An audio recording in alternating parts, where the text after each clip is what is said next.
أبي القاسم محمد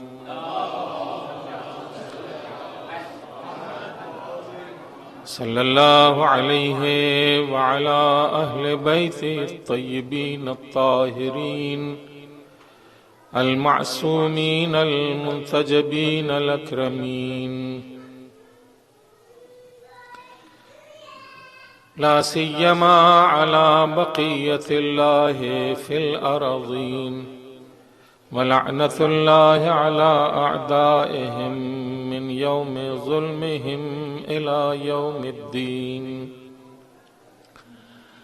أما بعد، فقد قال سبحانه تبارك وتعالى في كتابه الكريم وهو أصدق الصادقين. بسم الله الرحمن الرحيم. إنما وليكم الله ورسوله والذين آمنوا الذين يقيمون الصلاة ويؤتون الزكاة وهم راكعون. صلوات پڑھیں.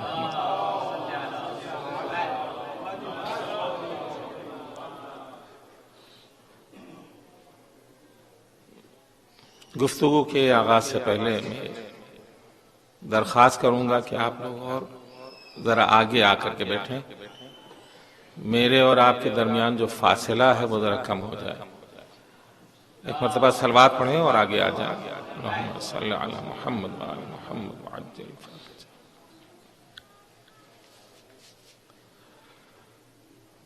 کل کی گفتگو جن حضرات کے مد نظر ہے، اس میں میں نے جو ذیلی موضوع یا ذیلی ٹاپک کل کی مجلس کے لیے منتخب کیا تھا وہ یہ تھا کہ خانہ کعبہ میں امیر المؤمنین کی ولادت کا راز کیا تھا. اور آج کی گفتگو اس بات کے اوپر ہے کہ پروردگار عالم انسان کو کس قدر بلندی عطا کرنے والا ہے، اور اس کا بہترین نمونہ پروردگار عالم نے جس ذات کو قرار دیا ہے اس ذات کا نام ہے علی ابن ابی طالب.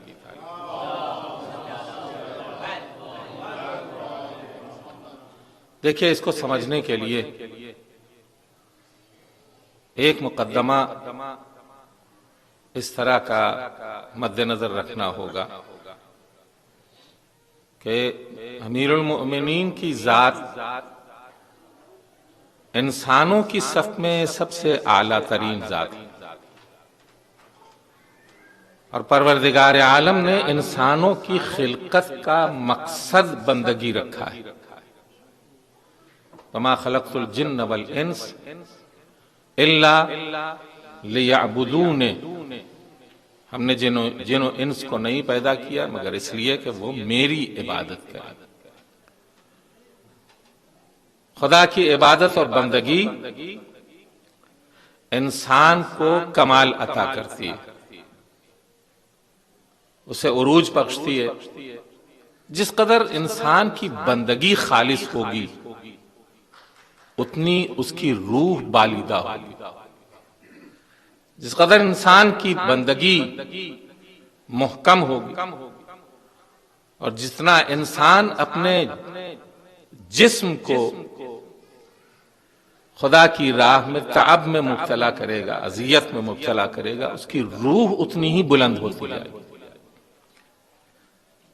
ان ایام میں کہ جن ایام میں ہم اور آپ زندگی بسر کر رہے ہیں، ایسی ہی عبادت ہم سے مطلوب ہے کہ جس میں جسم کو سختی جھیلنا پڑتی ہے، مشکلات سے دوچار ہونا پڑتا ہے، پیاس برداشت کرنا پڑتی ہے، بھوک برداشت کرنا پڑتی ہے، بہت سے برے خیالات اپنے ذہن سے جھٹکنا پڑتے ہیں. زبان جو قینچی کی طرح چلا کرتی تھی عام دنوں میں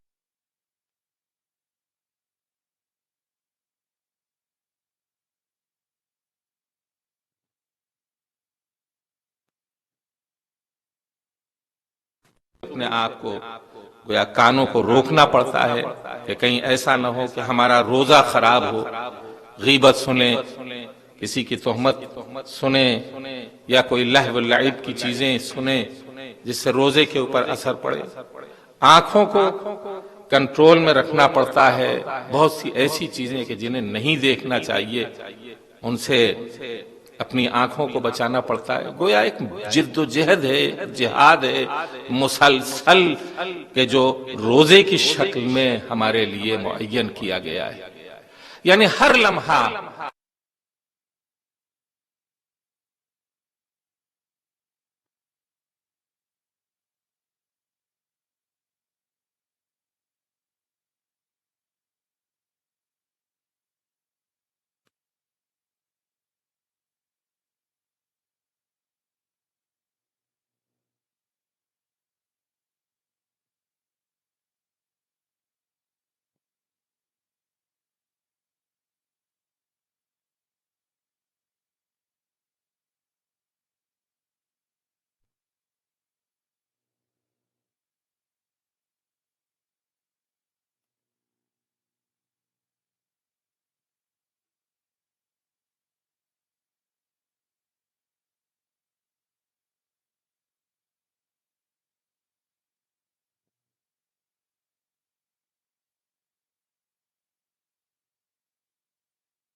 लेकिन कुरान की इस्तिलाह में सब्र इख्तियार की चीज का नाम, इख्तियारी चीज का नाम। मुफस्सिरीन ने सब्र की तारीफ की है। Maybe in the history of Islam, we don't have a civil war like this where everyone is wiped out. And who does that? Imam Ali does that. He wipes them out. That's how dangerous this approach and this perspective is. Inshallah, that's what we're after these nights. So now, brother, you can choose the title for it now. The history of Khawarij, probably. That's what you'll say. Yeah. Recite salawat.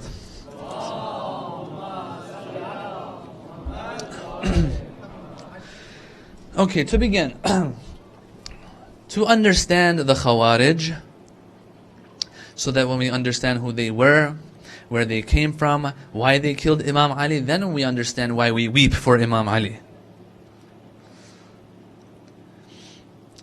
We have to understand first, and go back to, I explained this the other night, the assassination of Uthman. I'm not going to open that up anymore. I already talked about it the other night. That was the turning point in Islam.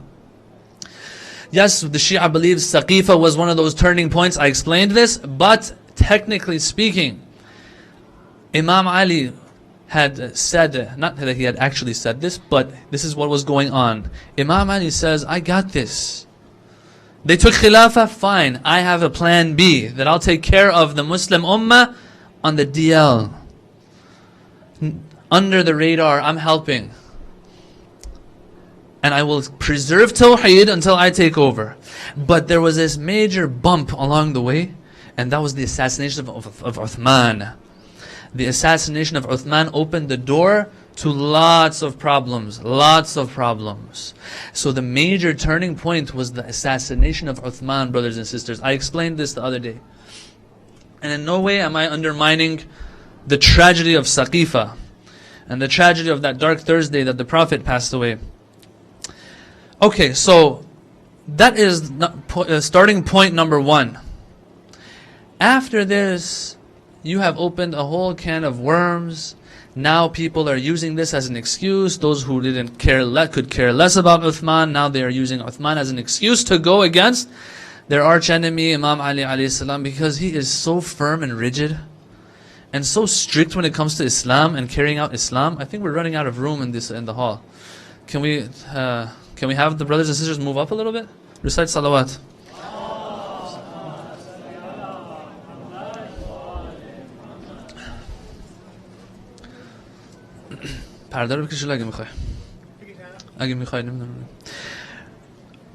Alright, so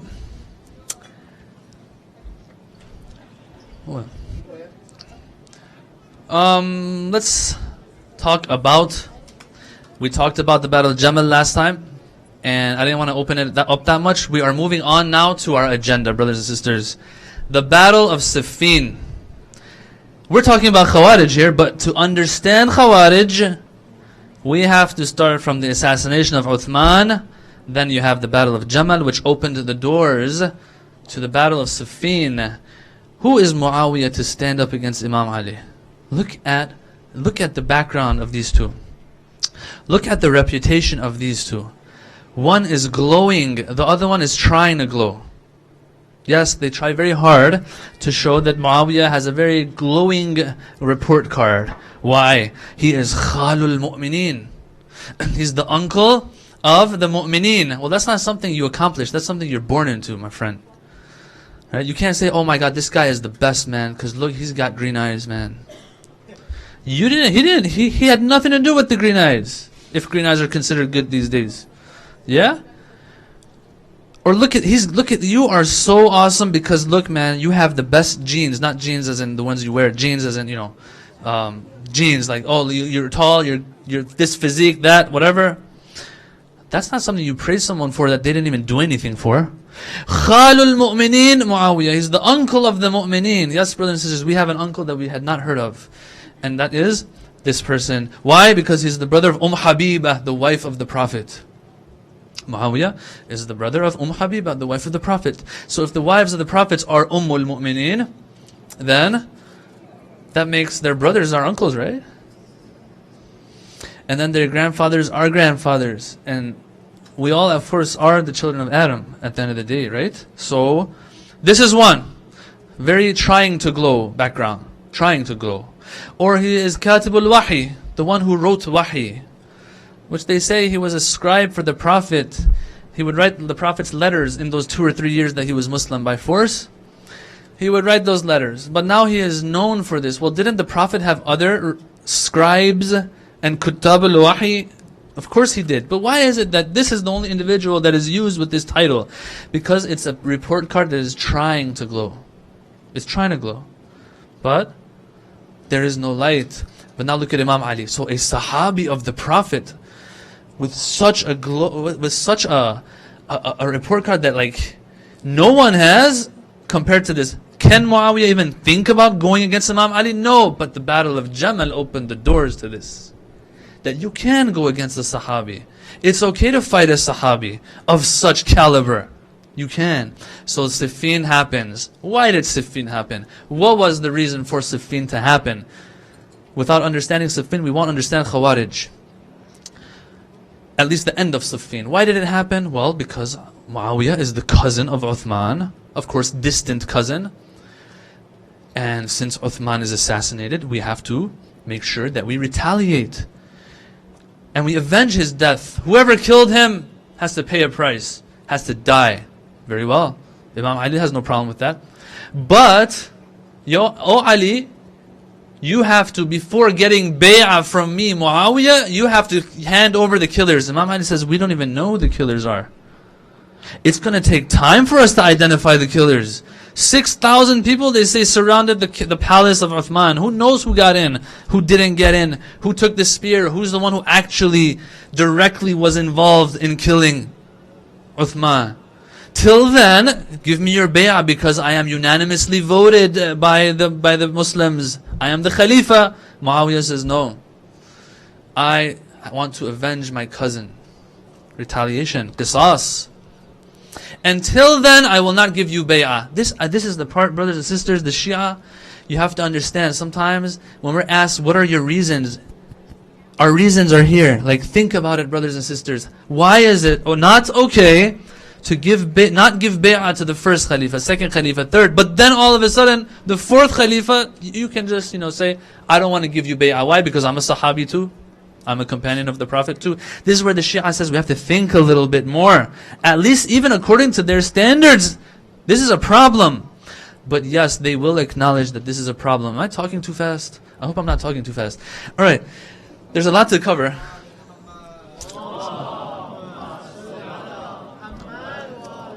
When I get upset, I start talking fast. I gotta smile and slow down. Alright, so they will acknowledge to an extent that there was a problem. Okay, the followers of Muawiyah till today, they will acknowledge that there was a problem. But look at the wording. Look at the wording. They will say that those who fought Ali, you're like listening, yeah, okay, go on. Those who fought Ali were wrong, right? No. They were farther away from the truth. And then those who were on Ali's side, and Imam Ali himself was the truth, right? The truth. Closer to the truth. Then who's on the truth? Al-Mu'tazileen an al-Harb. The ones who went to the side and they said, we're not going to be on this side, we're not going to be on this side. Like the Abu Musa al-Ash'aris, like the Sa'd bin Abi Waqqases. They said, not this side, not that side. They are with the haqq. Oh my God. Like this, even according to everyone's standards, like everyone, unanimously, we all agree, you can't. They're killing people in Basra. What's Imam Ali supposed to do as Khalifa of Muslimin? Is he not responsible for the security of the people under his jurisdiction? He is. No. Imam Ali, send them roses and they will learn a lesson. And they'll stop killing people in Basra and looting the Baytul Mal. That's not how the real world works. So, Siffin happens because he wants retaliation and he's not giving bay'ah. And Imam Ali knows what's up. Imam Ali knows what's going on and what their main intentions are. That's why you feel with Imam Ali and the army of Sham, his approach is different than, and the Imam Ali there is different than the Imam Ali in the battle of Jamal and in the battle of Nahrawan, which is with the Khawarij. You see a difference. Here you feel the wrath of Ali. There you see some mercy. There you see Imam Ali trying to fix it up. For example, before the battle of Jamal, they say Imam Ali, before it started, he comes out. I want to talk to Talha and Zubair alone. And they come so close to each other that it says that the accounts say it like this, that the ears of their horses were touching. That's how close they are. The ears of the horses, the heads of the horses are close to each other. Think about how close the riders of these horses are going to be. So they're speaking to each other. And Imam Ali tells Talha some things, Talha fails. He tells Zubair some things. Zubair, don't you remember what the Prophet said that day in, I forgot the name of it. But when we were passing by somewhere and he looked at me, the Prophet looked at me, I smiled at the Prophet and he smiled back at me. And then you told the Prophet, oh Prophet, Imam Ali jokes around too much, he has too much humor and stuff like that. The Prophet said something to you. What did he say? Zubair said, yes, I remember that the Prophet told me that on such a day, I will be fighting you and I will be on the wrong side. Yeah, Imam Ali tried to fix things up. He's talking to people. Nahrawan, you know how many times he spoke and was able to bring so many out of this army of the Khawarij and in the battle of Nahrawan on his side. And Zubair, let me just to finish it, just to satisfy your curiosity. Zubair, he actually turned back. He wanted to go. But then his son that we dislike so much, but of course is revered elsewhere, Abdullah bin Zubair, those of you who've seen Mukhtar, the movie, you'll know all about Abdullah bin Zubair. Abdullah bin Zubair is the one who convinced his dad to go back into the battlefield. And eventually Zubair is killed as well. Okay. So here Imam Ali is it's different. His approach is different here with Sham, with the army of Sham and Muawiyah. It's a little different. The Battle of Siffin. How long did it take? Let's rush through this, inshallah, see if we can finish this tonight. 110 days it took. Battle of Jamal, maybe more than a few days, maybe. That's it. 110 days, the Battle of Siffin. Look at the armies that are coming out. These are all clues. These are all clues that some big stuff was going down in this battle. There are big objectives here. Some people will say, from our Sunni brothers and sisters, they will say that Muawiyah was just coming out to, just to take care of some minor issues. You don't come out with huge armies like this, both sides, close to 100,000, according to some accounts, coming out to fight like this just to resolve some minor issues. Alright, so 110 days, that's how long it takes. Many of the accounts say tens of thousands are killed. Tens of thousands are killed. I've seen some people dispute these figures, but the majority, that's what they relate. Tens of thousands are killed in this battle. And back then, it wasn't like you take a rifle and you just kill 15 people in about 2 minutes. Back then, to kill somebody, it was hard. The battles back then were different than today. Very different than today. Still, you end up with tens of thousands of fatalities. I'm going to fast forward to the end of this battle, because the end is what we need to understand Khawarij. Right? And it's going to take maybe a couple nights, tonight and maybe tomorrow, to finish all of it up and to move out of the Battle of Siffin. So as you can see, brothers and sisters, we're not just saying the history of the Battle of Siffin. We're trying to link things together. Sometimes we've heard the story of this incident, the story of that incident, the story of that incident. Analytical history is what brings these puzzle pieces together to get a picture. So that when you see the picture, you're like, oh, next time I see this pattern and this picture, I'll be careful. That's what we're after, inshallah. Battle of Siffin, let's move to some highlights in the end. Yeah? Let's move to some Game 7 highlights, which are very nice in the end. What happens? Towards the end, oh man, I love this part. Imam Ali comes out, he says, you know what? People have been killed. Where's Muawiyah? Muawiyah comes out. Muawiyah, how's it going? You know what? Instead of having all these people die, I have a proposal. Let's just me and you fight. And then whoever kills the other one, everyone will just give their allegiance to the other one. Because apparently that's what it's all about. Muawiyah is standing on the other side of this negotiation table. And he's like, looks to his buddy, Amr bin al-As, the mastermind behind Siffin. The mastermind, his advisor. He says, what do you think, Amr? Amr says, I think what he's saying is good. He's right. I mean, he has a point. Like, let's spare lives, And he's like, who do you think I am, Amr? Like, how dumb can I be? Like, the account actually says this, like, you were telling me to go fight him?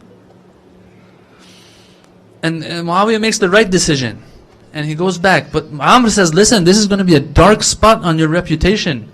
That Imam Ali said, very simple, 2 + 2 = 4. Me and you fight. Whoever wins, everyone else goes on his side. And we spare the lives of so many. Just one life is lost, which is probably yours, by the way. So he goes back, but he makes the right decision, unlike some of his commanders and some of the other people that we'll get to. We're talking about highlights, right? Not only this happens, another individual by the name of Abraha. When I first saw it, I was like, is this the story of Prophet Ibrahim? Because we have Abraha there too. This is another person, Abraha, a mighty, fierce, smart chief of Muawiyah's army. He also comes out. He's like, we've had enough fatalities. Let Ali and Muawiyah fight. It doesn't make sense. We're going to either, and then whoever wins will go on their side. You can tell that this was the mentality that was governing the people's minds back then. They're just waiting for one of these two to die, so they go on the other side. Where's the principle in all of this? Or at least in the army of Sham, at least in the army of Sham. What did Muawiyah say? Muawiyah said he's lost his mind. He told his people he's lost his mind. Don't pay attention to him. Now they say he's very smart actually. So what happens? Instead of Muawiyah, someone else all of a sudden feels like he has to go. He feels the tawfiqat of Allah are coming down on him. So he says, I'll go instead of Muawiyah. Urwa al-Damishqi. Damishq from Damascus, from the army of Sham. He says, let's go and teach Imam Ali a lesson. What was the lesson he taught him? He taught Imam Ali a lesson of how good he can be split in half. accounts say this, and we don't want to make big, we don't want to make it sound like superheroes and that kind of stuff. But that, in some cases, they say that Imam Ali was maybe one of the only one or the only few who had enough power to do such a thing, and he splits them in half, kind of like cell thing when the cells divide. So Imam Ali goes to him. He says, by the Lord who sent the Prophet as Prophet, he saw, or you saw the fire after I killed you, and now you're regretful.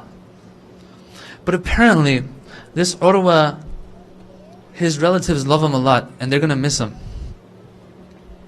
He had a cousin. This Urwa, that was now two people, he has a cousin that's going to probably miss him. So he wants to go where his cousin is. So he also fights Imam Ali. And then now they're reunited in Barzakh together. So Muawiyah made the right decision. You got what I meant, right? So the cousin was killed too, for those of us who didn't get it. So Urwa's cousin is also sent there. This is towards the end apparently. You see how Imam Ali is involved in the battle. Imam Ali is there. You see, the point I'm trying to make out of all these highlights that I'm mentioning is to show how slowly the morale of the army of Sham starts deteriorating. And it goes downhill. They start losing their spirit. In the beginning, if I'm not mistaken, I have to look this up again to make sure, but I get this feeling. In the beginning, Imam Ali was less involved, but apparently towards the end, Imam Ali gets more involved. And this takes down their morale, the army of Sham. It reaches a point where the army of Sham is upset with their superiors. They say, listen, why are we doing all the hard work? And those fat cats are sitting in their tents and just giving commands. It reaches a point where Amr al-As has to come out and fight. Who's seen the movie of Imam Ali alayhi salam? What happens? Amr al-As comes out to fight. He has no choice. At least once, he has to step on the battlefield. And that's where, excuse me for saying this, but according to some accounts, the weapon they are using is not the sword anymore. Yeah, 1, 2, 3, smiles, more and more smiles. They start doing things that a human being won't do. They expose parts of their bodies when they know that Imam Ali is about to finish them off, according to accounts. Imam Ali is not going to look at that, so he turns away, the guy runs away. Amr bin al-As.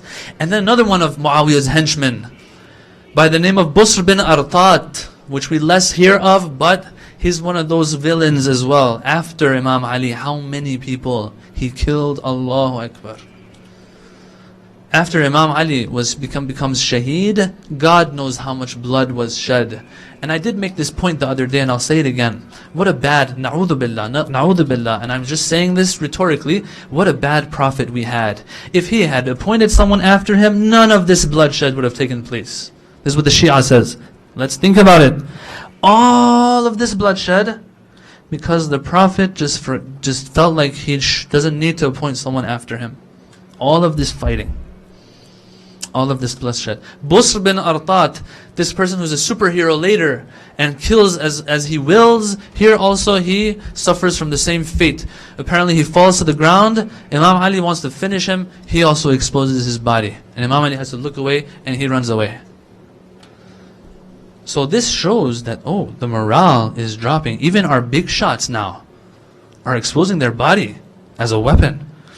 What do you conclude from all of this? That we have no choice now, Muawiyah says, but to negotiate. Habibi, if you were going to negotiate from the start. Not after tens of thousands have died. Although it's okay because you're also a Sahabi and you've seen the Prophet for 2 or 3 years. And you were with the Prophet for 2 or 3 years, if you were with the Prophet for that long. People, please, this is something we think about. This is a major question. How? Alhamdulillah. If you ever get stuck, brothers and sisters, in one of these debates or whatever, although I don't encourage it that much, but I mean it happens. Just say it. Look, how can two people go to war and tens of thousands are killed, but they're both on the true side? How is that possible? Show this to anybody in today's world, and they'll just laugh at it. We don't understand. Just because someone's a companion of the Prophet in that sense that they saw the Prophet. Okay. 3 solutions Muawiyah has here. Number 1, there are 3 individuals he has to talk to. 3 of the heads. One by the name of Ash'ath bin Qais, who messed up later. But right now he's on Imam Ali's side. Ash'ath bin Qais, one of the generals of Imam Ali's army. Another one by the name of Qais bin Sa'd. I'll talk about them a little bit. Number 2, although I don't like throwing names around, but I have no choice. Number 3, Imam Ali himself. Imam Ali himself, we have to negotiate with him. One of these 3.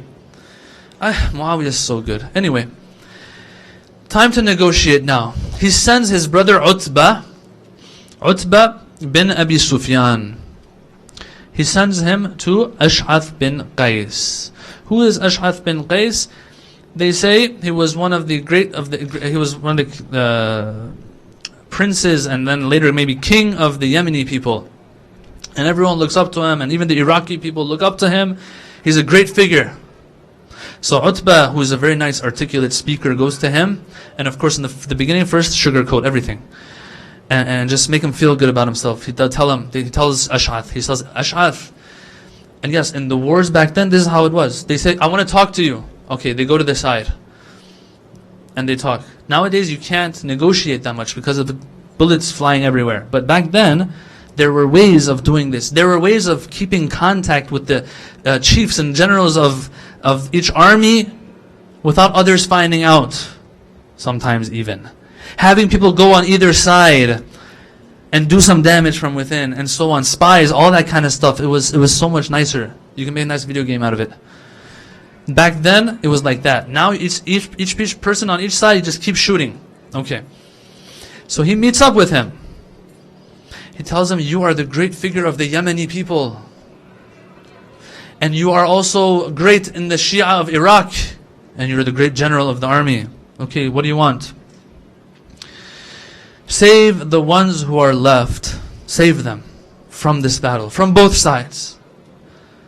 He probably had a puppy face saying this. That's how they do it, man. That's how they do it.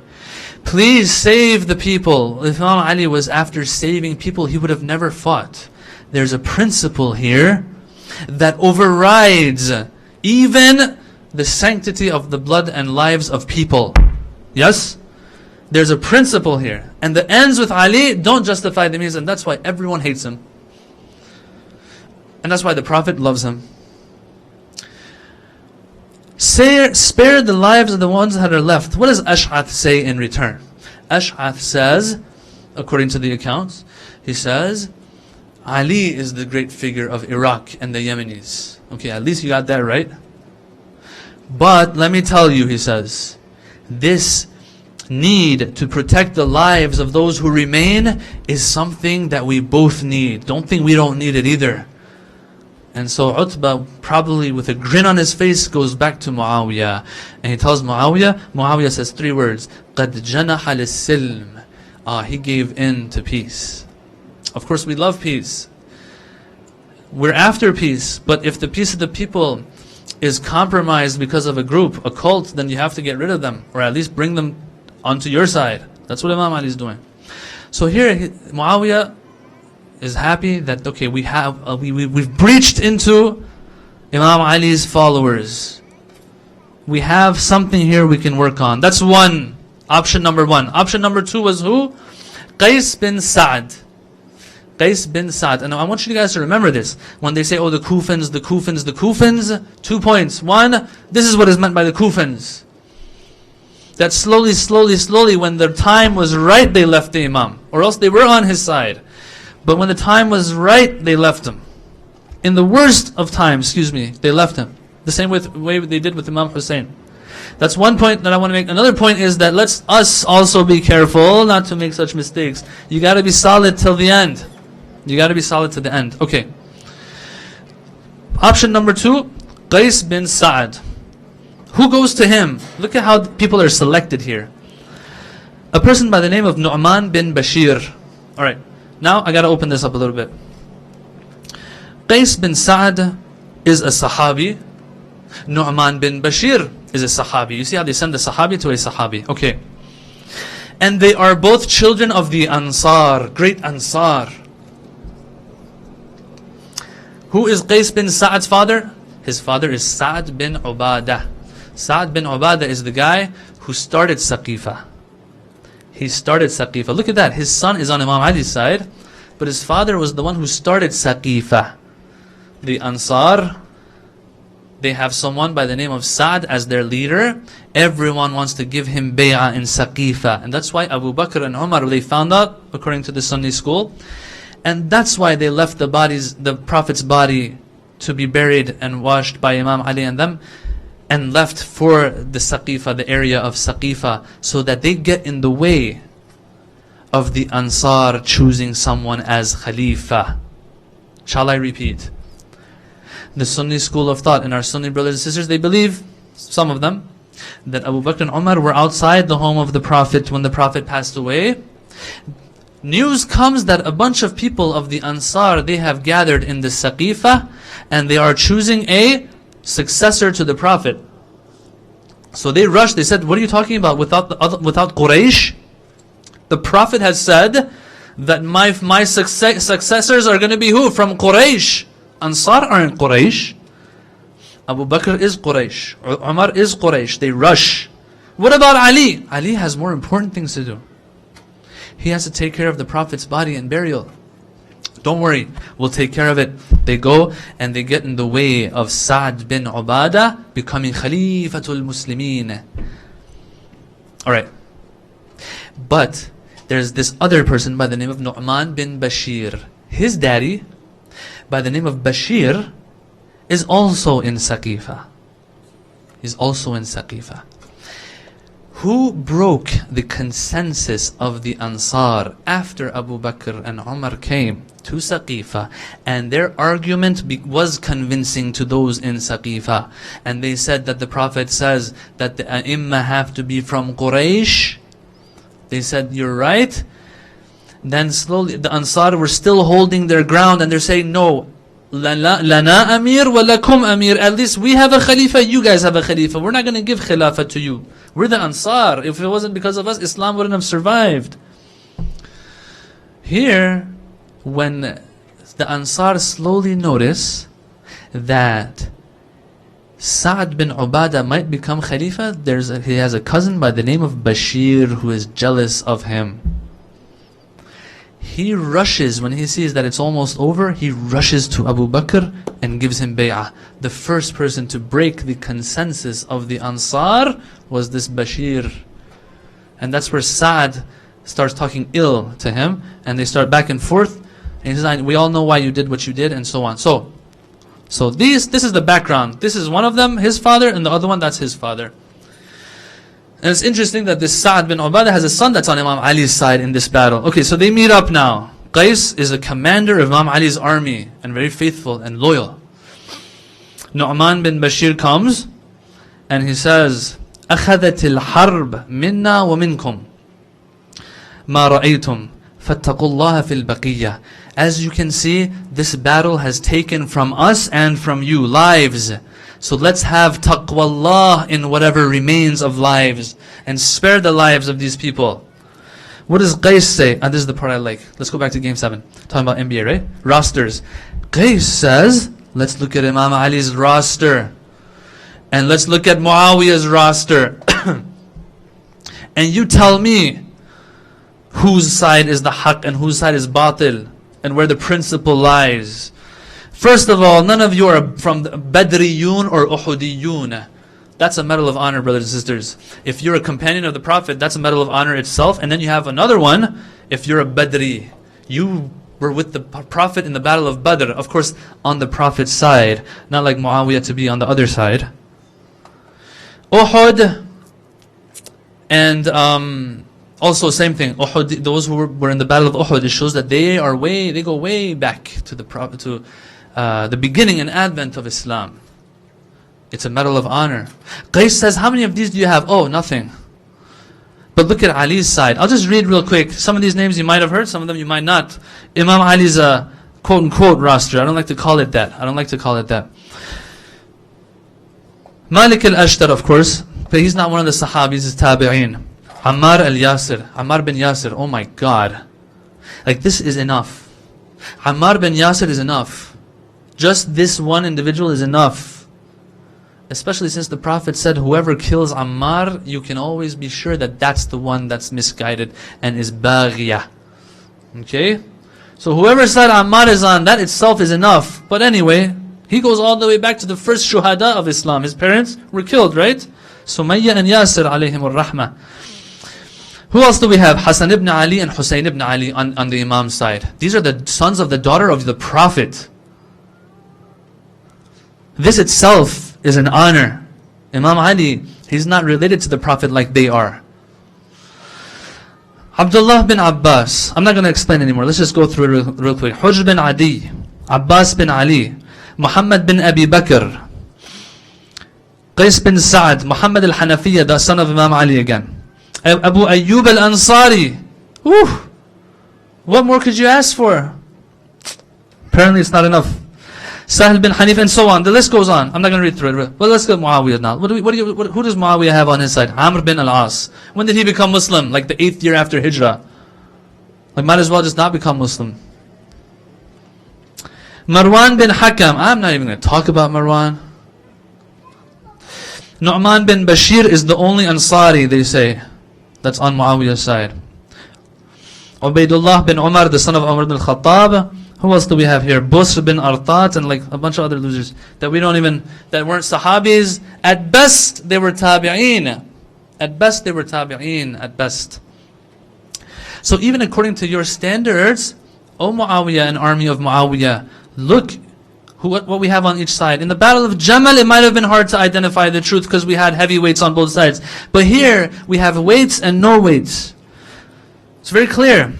He rejects him. He rejects him, and this is where it ends. So we have one more option: send a letter to Imam Ali, alayhi salatu wassalam.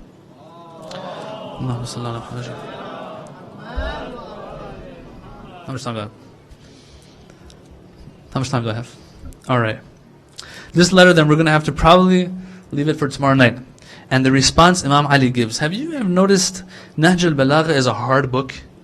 It's a hard book when you look at it, except for those last sayings of the Imam, those wisdoms of the Imam, those are easier to understand. But when you look at the letters and the sermons, sometimes you feel like you're lost, because a lot of them are referring to these occasions, these incidents of history. One of them is letter 17, inshallah, tomorrow, that the Imam answers Muawiyah in his letter. In that letter, he answers this appeal that